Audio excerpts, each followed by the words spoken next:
bienvenue sur le résumé de la 7e étape de ce Tour d'Italie 2018.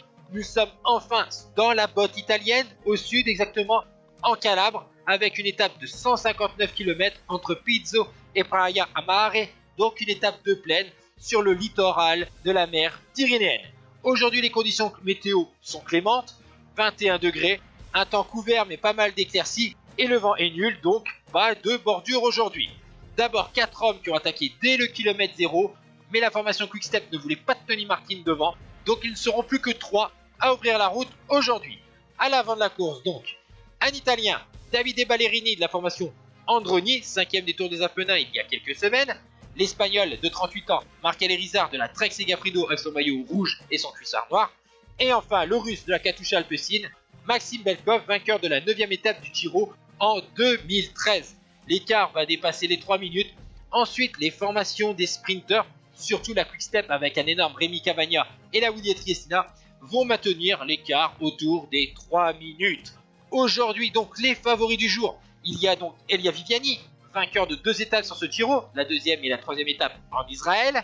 Il y a donc Jakub Maresco avec son équipier en 2e position au sein du peloton, 2e de la 2e étape. On va voir aussi la formation Education First rouler à l'avant de ce peloton, puisque Modolo a terminé 2e de la 3e étape et 5e de la 2e. Et enfin, plus tard dans la course, ce sera la formation Bora, puisque l'Irlandais Sam Bennett est un favori aujourd'hui. Il a terminé 2 fois 3e d'étape lors des 2 arrivées au sprint en Israël. Passons maintenant au sprint intermédiaire.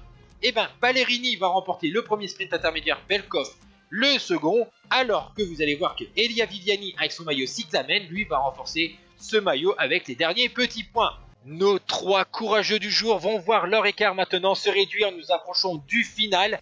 L'écart passe sous les 2 minutes à 31 km de l'arrivée. Ensuite, 1 minute 44 d'avance à 23 km.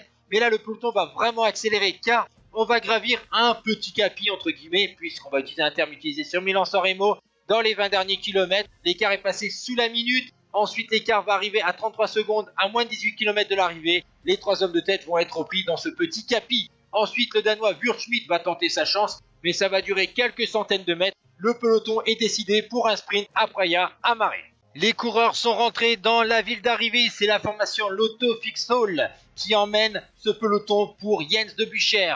Nous voyons que les équipes de sprinteurs replacent tous leurs sprinteurs, les équipes du classement général également. Après, le droite-gauche, c'est la formation Lotto Jumbo qui emmène donc dans cette dernière grande ligne droite de 1700 mètres le peloton. Nous passons sous la flamme rouge, c'est le travail maintenant de l'équipe Education First qui emmène Sacha Modolo. Nous sommes à 800 mètres, toujours personne qui va lancer le sprint. Et finalement, dans les 500 derniers mètres, Sacha Modolo lance le sprint de très loin. Il va être débordé par Elia Viviani. Mais finalement, Sam Bennett va remporter de peu cette étape.